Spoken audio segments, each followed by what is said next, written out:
لکان او جنکی چې کویدن وکي کویدن او نکای پکې نه کړي واوري خان نقصانات درته ویم سیدا کسان راغلی وو خبره تر سره وکړم د دنیا نقصان دته ویم او د آخرت نقصان دته ویم او د دنیا فائدې دته ویم او د آخرت فائدې دته ویم هغه کسان چې کویدن وکي یا جنې یا الک او دوی به نکاح ونه کی د ټول نمخ کې دنیا نقصانات سدي جناب داستا خزانه ده سیدا تو سره خبرې نشي کولای اسلامي اعتبار سره ته د خپل کور ول سره ملاقاتونه نشي کولای پاکي خبره ته کوم سیدا زکه اے الکا داستا خزه شریعت کې نه ده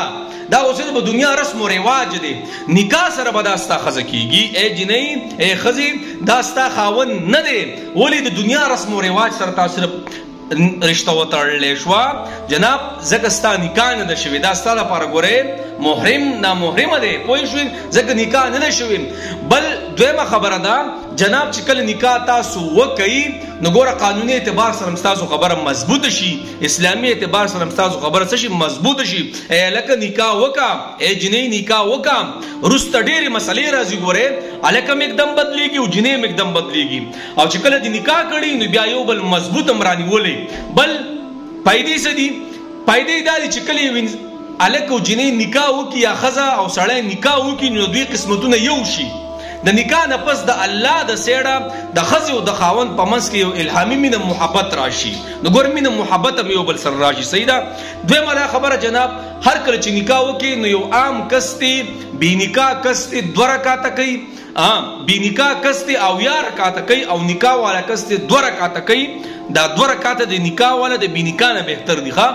دا حدیث مبارک وګ راځي دومره فضیلت ولا الله ور کړی دی او د نکاح سره برکتونه راځي نکاح خاص کر زیات تر رزق د نکاح سره تړل شوی ښا نو جناب تا کوئی دن وکړه 2-3 کال ته پروت د الله بندا نکاح پکې وکړو قسمت پدیم بدل شي کې دې ش الله د مال هم درکین مینه محبت هم الله د جنې او د الک په منځ کې راواچي نو عام په دغه باندې سکی پنیوکا باندې عام په غوته چولو باندې او په امیله چولو باندې او په لاکټه چولو باندې په نخ باندې سکیږي جناب نکاح